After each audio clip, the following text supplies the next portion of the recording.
누가복음 22장 7절에서 23절의 말씀입니다. 누가복음 22장 7절에서 23절의 말씀입니다. 다 찾은 줄 알고 교독하시겠습니다. 6월절 양을 잡을 무교절 날이 이른지라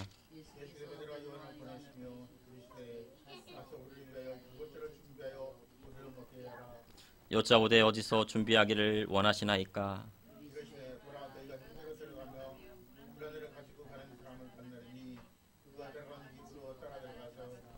그 집 주인에게 이르되 선생님이 내게 하는 말씀이 내가 내 제자들과 함께 6월절을 먹을 객실이 어디 있느냐 하시더라 하라.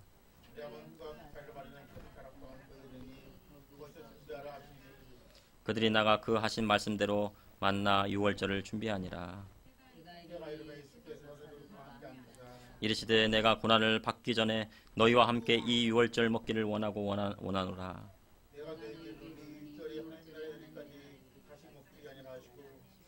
이에 잔을 받으사 감사하기도 하시고 이르시되 이것을 갖다가 너희끼리 나누라.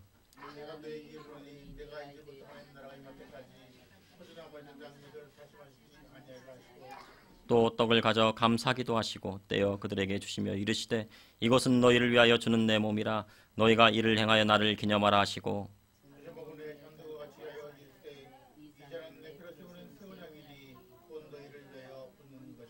그러나 보라 나를 파는 자의 손이 나와 함께 상 위에 있도다.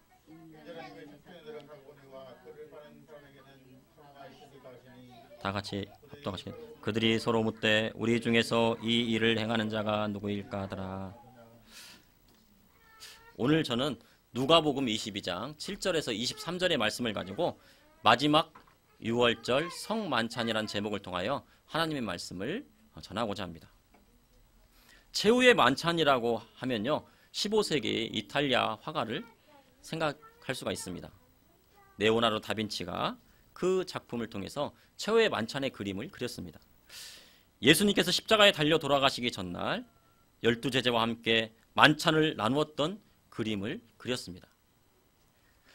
레오나르도 다빈치 이전에도요 최후의 만찬에 대한 그림을 그렸습니다. 그래서 그 주제를 통해서 그림을 그렸는데요. 이들의 작품의 구도를 보면은요, 유다가 예수님과 그 건너편에 있습니다. 그래서 그 식탁에 마주보고 유다가 위치해 있습니다. 그러나 레오나르도 다빈치는요 전혀 새로운 형태의 최후의 만찬을 시도했습니다. 즉 유다를요 이 예수님의 만찬에 함께 그림을 그린 것입니다. 그래서 이 12명의 제자를 포함시키고요 12사람을요 3명씩 그룹을 지었습니다. 그래가지고 4명씩 그룹을 지어서 세 무리로 그림을 그렸습니다. 그리고 예수님을 중앙에 위치시켜서 예수님은 그 삼각형의 구도로 그림을 그렸습니다. 그리고 창문은 3개를 그렸고요.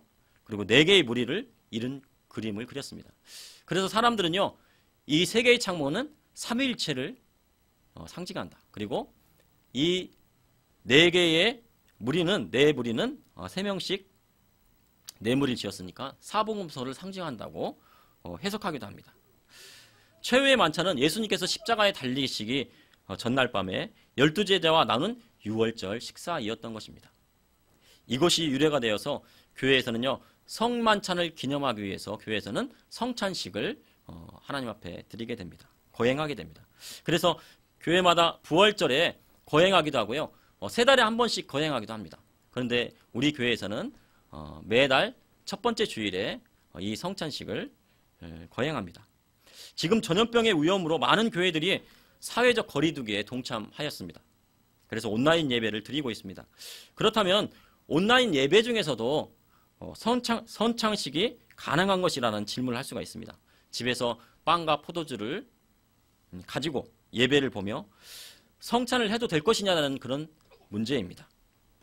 그러나 성찬식에서요 실제 빵과 포도주를 나누려면 한 공동체에 로 모이는 것이 마땅하다고 하는 것입니다. 온라인 성찬과 마찬가지로 온라인 세례도 또한 안 되는 것입니다. 그러므로 예배당의 모임을 기다리며 성례를 사모하는 것이 유익하다고 할 수가 있겠습니다. 오늘 본문을 보니 주님께서 유월절 식사를 하시며 떡과 포도주를 나누어 주셨습니다. 그러면 주님께서 나누어 주신 이 떡과 포도주의 의미는 무엇인가? 그리고 다락방에서 유월절 식사를 하신 후 주님께서 하신 말씀과 가르침은 무엇이었는가? 오늘 말씀을 통해서 나누고자 합니다. 유월절의 공생의 마지막 유월절이 다가옵니다. 유대교의 유월절은요, 니산월, 바로 아비먼이라고 하는데요.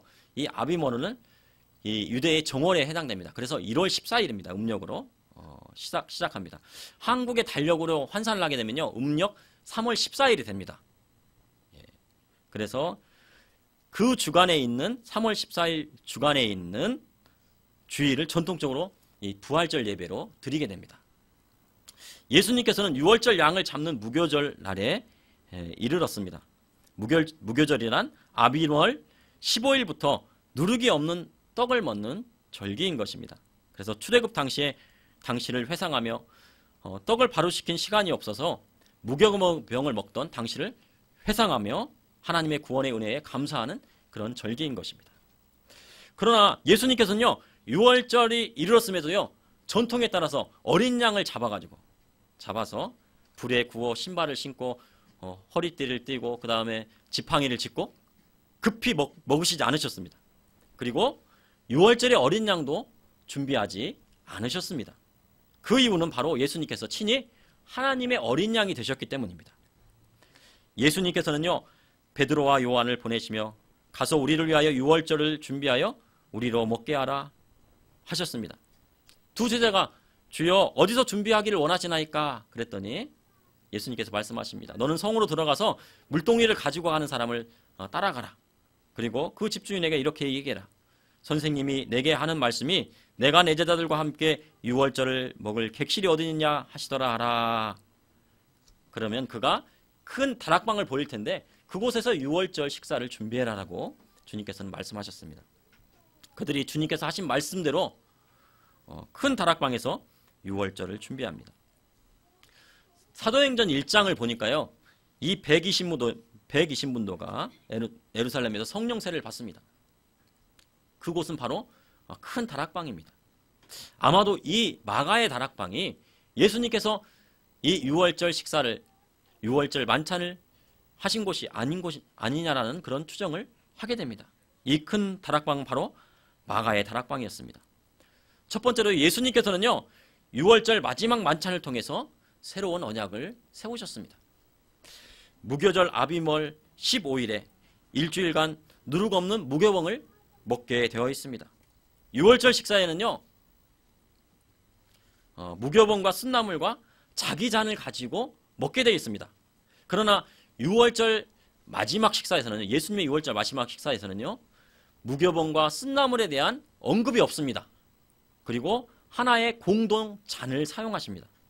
그리고 빵과 포도주를 떼어 주셨습니다. 그러므로 예수님께서 유월절 마지막 만찬을 통해서 새로운 언약을 세우신 것입니다. 그러므로 예수님의 유월절 마지막 만찬은요, 교회의 최초의 성만찬이 되는 것입니다. 이것은 신약과 구약을 연결시키는 의식입니다. 즉 주님은 유월절 마지막 만찬에서 성만찬 의식을 제정하시고 구약을 이루시고 신약이 시작되었음을 선포하신 것입니다. 예수님께서요, 에루살렘으로 입성하신 시점으로 돌아가면 예수님께서는 성전을 청결하게 하십니다. 성전을 청결하게 하시고요, 장사하는 사람 다 내어 쫓으시고 그곳에서 무엇을 하시냐면요, 하나님의 말씀을 가르치십니다. 쉴 새 없이 하나님의 말씀을 가르치십니다. 그리고 목요일 저녁이 되어서요, 내가 고난받기 전에 너희와 함께 이 유월절 먹기를 원하노라 라고 말씀하시고, 이 유월절이 하나님의 나라에서 이루어지기까지 다시는 먹지 아니하리라고 말씀을 하셨습니다. 그리고 잔을 받으사 감사기도 하셨습니다. 이것을 가져다가 너희끼리 나누어라 라고 말씀하셨습니다. 그리고 예수님께서는 하나님의 나라에 임할 때까지 포도나무에서 난 것은 다시 마시지 아니하리라고 말씀을 하셨습니다. 마가복음 14장 22절에 보니 예수께서 떡을 가시사 축복하시고 떼어 제자들에게 나누어 주셨습니다. 떡을 가지사라고 하는 것은요, 영어로 took라고 합니다. 축복하시고는 said the blessing이라고 하고요, 떼어는 broke라고 하고요, 제자들에게 주시면은 기부로 나눌 수 있습니다. 그래서 성찬에는요, 사중 행위가 있습니다. 4가지 행위가 있는 것입니다. 그래서 하나는 take인데요. take는 가져오다는 것입니다. 고대에서는요, 예물은 자기의 것을 가져다가 하나님 앞에 드렸습니다. 그리고 둘은 bless인데, bless는 기도하는 것입니다. 성령의 임재를 초대하고요, 기도하는 행위인 것입니다. 셋은 break입니다. 떼어주는 것입니다. 떼어주는 것은요, 이 빵을 떼어주게 되면요, 부서집니다. 이 부서지는 것은 뭐냐면요, 주님의 몸이 부서지는 것을 나타내는 것입니다. 그리고 넷은 예분데, 그것은 주는 것입니다. 성찬에 사중적인 행위가 있기 때문에요, 인터넷으로 성만찬을 한다는 것은 합당하지 않은 것입니다. 누가복음 22장 19절에 또 떡을 가져 감사기도 하시고 떼어 그들에게 주시며 이르시되 이것은 너희를 위하여 주는 내 몸이라 너희가 이를 행하여 나를 기념하라. 주님께서요, 나누어 주신 떡은요, 주님이 십자가에서 찢으신 주님의 몸이요, 주님의 살인 것입니다. 저녁을 잡수시니 잔도 그와 같이 하셨습니다. 이 잔은 내 피로 세우신 새 언약이니 곧 너희를 위하여 붓는 것이라. 주님이 주시는 이 잔은요, 예수 그리스도의 보혈을 상징하는 것입니다. 예수님께서는 우리를 위하여 마지막 피 한 방울까지 흘리시면서 새로운 언약을 세워주신 것입니다. 그러므로 주의 만찬을 기념하는 성찬은 주님의 십자가의 사랑과 주님의 부활을 느끼게 하는 바로 예전인 것입니다. 느끼고 체험하는 예전인 것입니다. 사도행전 2장 46절에 날마다 마음을 같이하여 성전에 모이기를 힘쓰고 집에서 떡을 떼며 기쁨과 순전한 마음으로 음식을 먹으며. 예수님께서는요, 주님의 만찬을 베풀어 주신 것처럼 이 초대교회에서는요, 성전에 날마다 성전에 모이고요, 떡을 뗍니다. 그리고 기쁨과 순전한 마음으로요, 하나님 앞에 감사했습니다. 이것이 성만찬의 의미인 것입니다. 또한 주의 만찬은 그리스도와의 교제가 있습니다. 주의 만찬에서 모든 그리스도인들은 살아계신 그리스도와 만나며 그분과 개인적인 교제를 갖게 되는 것입니다. 다시 말하면 예수 그리스도의 몸이 내 안에 들어오는 것입니다. 예수 그리스도의 피가 내 안에 들어온 것입니다. 예수님의 그 몸과 피가 내 안에 들어옴으로 말미암아 바로 우리의 삶 가운데 치유가 일어나게 되는 것입니다. 질병이 치유를 받게 되는 것입니다. 예수 그리스도의 십자가의 보혈은 능력이 있는 것입니다. 주의 만찬은 성도들 간의 교제가 있는 것입니다. 고린도전서 10장 17절에 떡이 하나요 많은 우리가 한 몸이니 이는 우리가 다 한 떡에 참여함이라 라고 말씀하고 있습니다. 성찬에 참여하여 성도들은 그리스도 안에서 하나가 되었습니다. 예수 그리스도의 십자가의 보혈, 예수의 피를 나눈 한 형제가 된 것입니다. 그러므로 우리는 형제와 자매를 세워주고 형제와 자매를 섬겨야 되는 것입니다. 베드로후서 1장 4절에 이로써 그 보배롭고 지극히 큰 약속을 우리에게 주사 이 약속으로 말미암아 너희가 정욕 때문에 세상에 썩어질 것을 피하여 신성한 성품에 참여하는 자가 되게 하려 하셨느니라. 예수 그리스도께서 세우신 새 언약을 통하여서 주님께서 주신 떡을 먹고 포도주를 마심으로 하나님의 성품을 닮아가는 것입니다. 그러므로 코이노니아, 이 교제는요, 하나님의 성품에 참여하게 하는 것입니다. 에베소서 4장 4절에 몸이 하나여 성령도 한 분이시니 이와 같이 너희가 부르심의 한 소망 안에서 부르심을 받았느니라. 그리스도 안에서 하나된 우리는요, 한 공동체 안에서 하나의 비전을 갖게 됩니다. 우리 전사님도, 우리 목사님도, 우리 권사님도, 집사님도 모두 다 한 비전을 갖게 되는 것입니다. 다른 비전이 있을 수가 없습니다. 그 비전은 뭐냐면 땅끝까지 이르러 주의 복음을 증거하는 비전인 것입니다. 우리가 그 비전을 향하여 나아가야 하는 것입니다. 또한 주의 만찬에는 종말론적인 은혜의 성취인 그리스도의 재림을 기다리는 의미가 있습니다.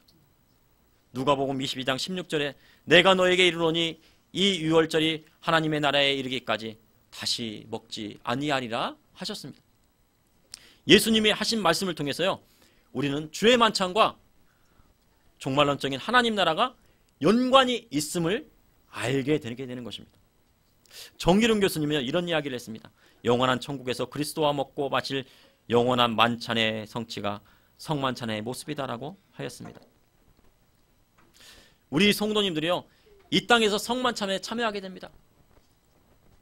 그리고 예수님께서 공중 재림하실 때 우리는 공중으로 끌려 올라가서요, 주님과 함께 혼인잔치를 하게 되는 것입니다. 기쁨의 잔치를 하게 됩니다. 그것이 바로 주님과 함께하는 성만찬인 것입니다.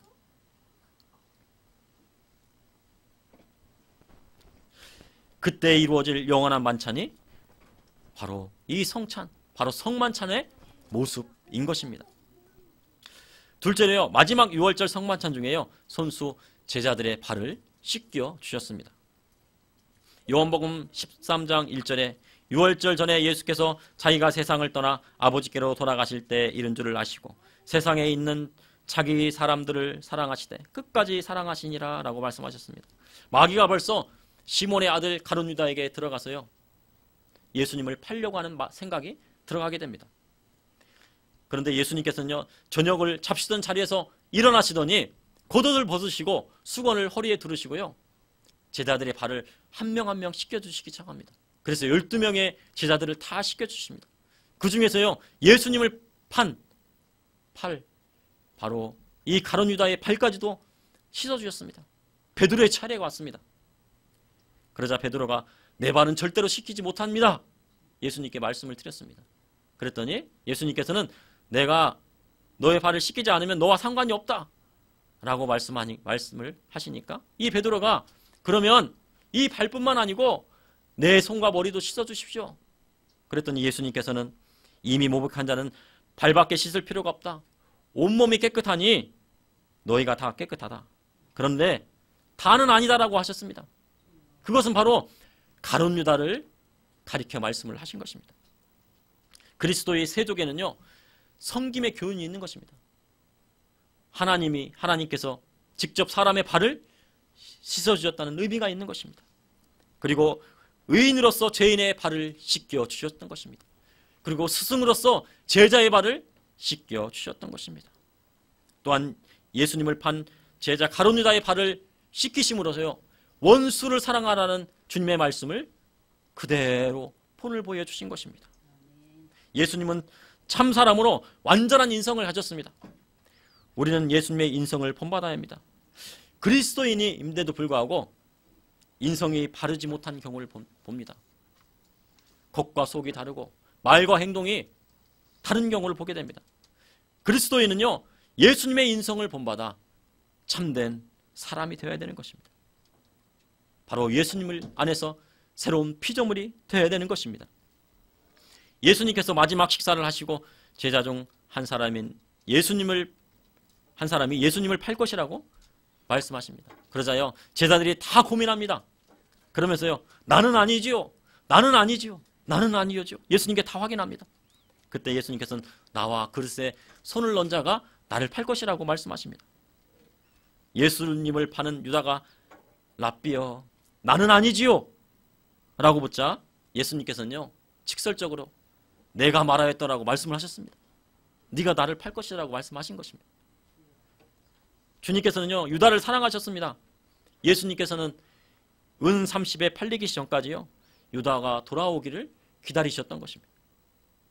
바라셨던 것입니다. 그래서 인자를 파는 그 사람에게는 화가 있으리로다.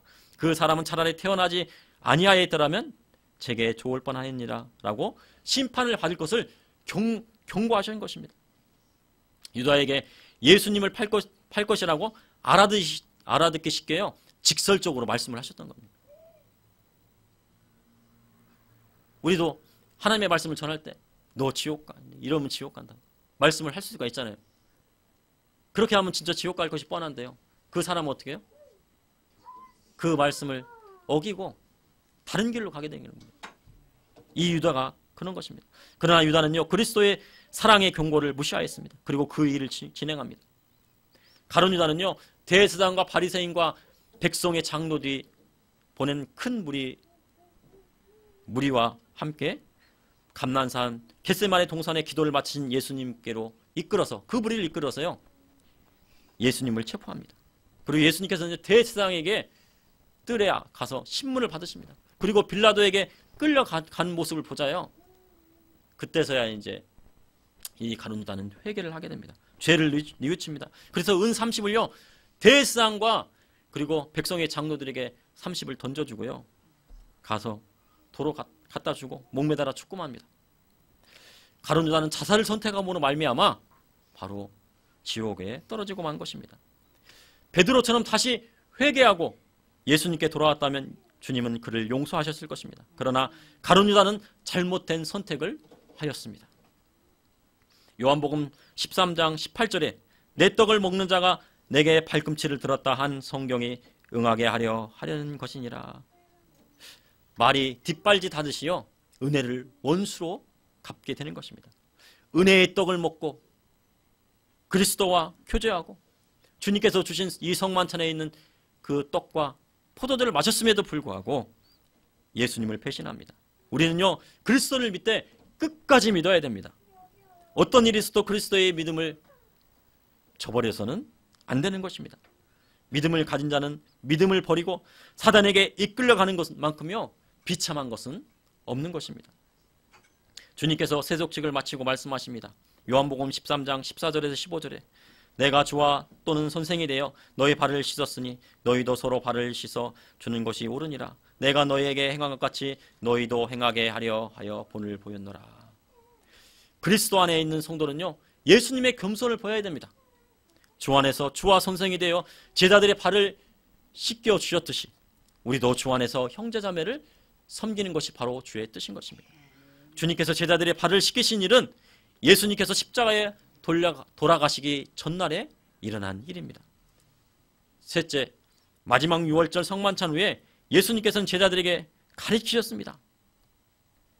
예수님께서는 주의 만찬과 세족식 후에 새 계명을 주셨습니다.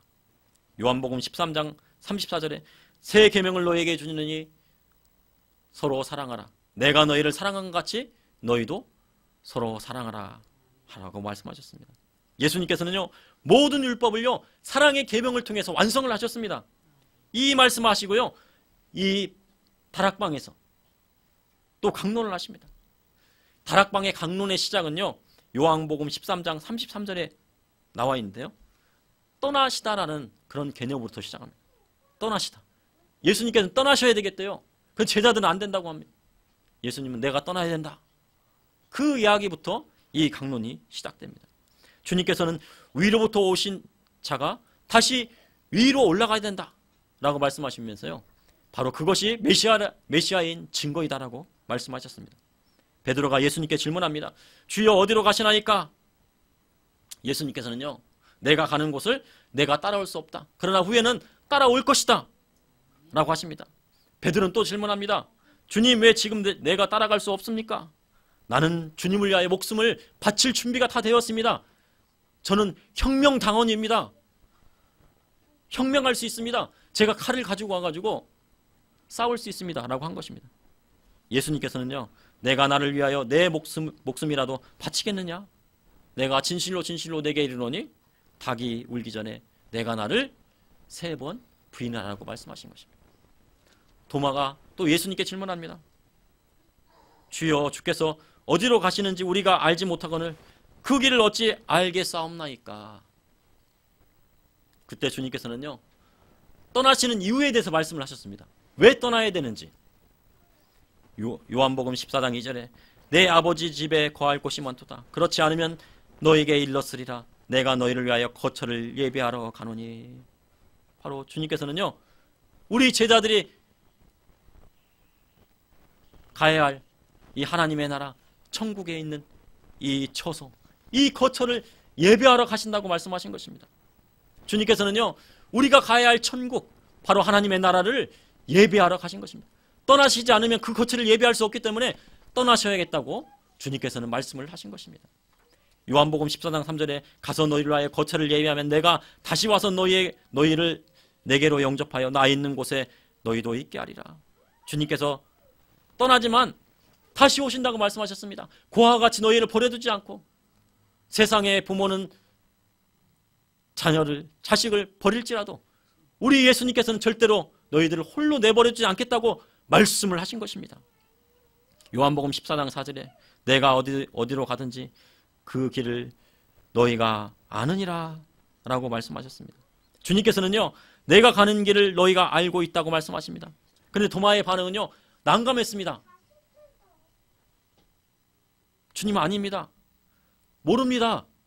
주님이 어디로 가시는지 모르는데 제가 어떻게 그 길을 알 수 있겠습니까?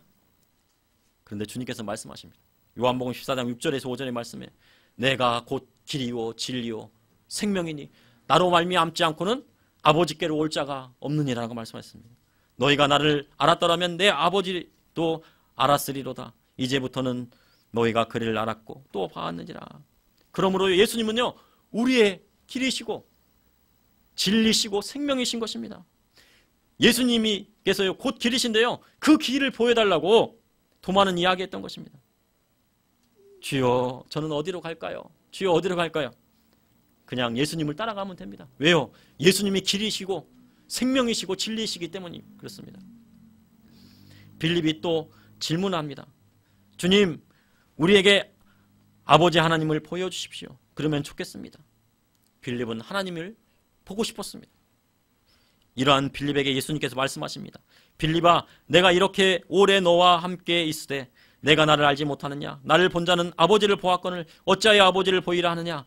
내가 아버지 안에 거하고 아버지는 내 안에 계신 것을 내가 믿지 아니하느냐? 내가 너에게 이르는 말은 스스로 하는 것이 아니라 아버지께서 내 안에 계셔서 그의 일을 하시는 것이라 하셨느니라. 즉, 빌립아, 내가 이렇게 오랫동안 너와 함께 지냈는데 너는 나를 알지 못하느냐? 나를 본 사람은 아버지를 보았다. 그런데 어찌하여 아버지를 보여달라고 말하느냐 하시면 예수님께서는요, 바로 하나님이심을 나타내신 거예요. 하나님이 앞에 계신데요, 아버지를 보여달래요. 하나님을 보여달래요. 빌립과의 대화를 통해서요, 예수님께서는 삼위일체의 하나님을 말씀을 하셨던 것입니다. 설명하셨던 것입니다. 내가 아버지 안에, 아버지가 내 안에라고 말씀하시며 성부 하나님과 성자 하나님의 연합을 말씀하고 계신 것입니다. 다시 말하면, 다시 말씀하십니다.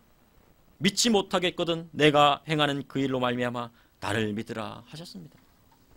요한복음 14장 12절에서 14절에 내가 진실로 진실로 너에게 이르노니 나를 믿는 자는 내가 하는 일도 그도 할 것이요 또한 그보다 큰 일도 하리니 이는 내가 아버지께로 감이라. 너희가 내 이름으로 무엇을 구하든지 내가 행하리니 이는 아버지로 하여금 아들로 말미암아 영광을 받으시게 하려 함이라. 내 이름으로 무엇인지 내게 구하면 내가 행하리라 말씀하셨습니다. 우리가 기도할 때 항상 끝에는 뭐를 해요? 예수 그리스도의 이름으로 기도합니다. 우리가 기도할 때 예수 그리스도의 이름으로 구하면 하나님께서는 그것을 틀어주시는 것입니다. 예수 이름으로 무엇이든지 구하면요, 예수님께서 그것을 행하여 주시는 것입니다. 예수님께서 성만찬 후에 다락방 강론을 통해 주님께서 제자들을 떠나는 것이 유익하다고 말씀하셨습니다. 떠나셔야만이 바로 예수님께서는 그 처소를 예비하시고 영원한 천국을 준비하여서 우리에게 주시겠다고 말씀하셔 주신 것입니다. 그리고 예수님께서는 하나님의 되심을 제자들에게 가르쳐 주셨습니다.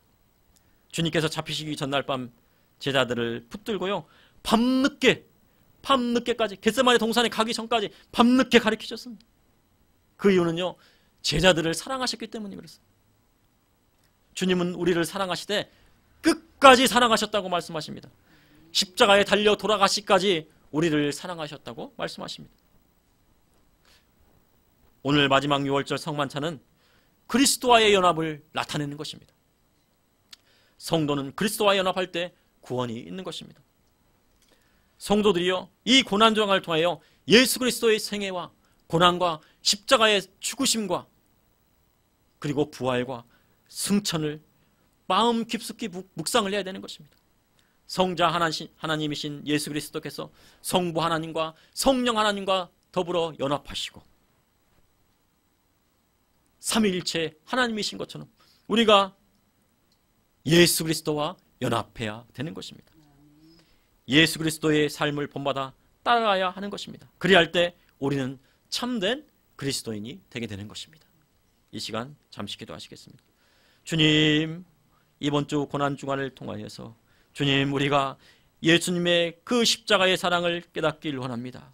주님의 그 죽으심과 부활하심과 또한 승천하심과 또한 재림을 우리가 깨닫기를 원합니다. 마음 깊숙이 묵상하길 원합니다. 주님, 우리 마음 가운데 찾아와 주시고 우리가 예수 그리스도와 연합하여서 예수님을 본받는 삶을 살게 하여 주시고 끝까지 주님을 부인하지 아니하고 주님을 따라가게 하여 주시옵소서.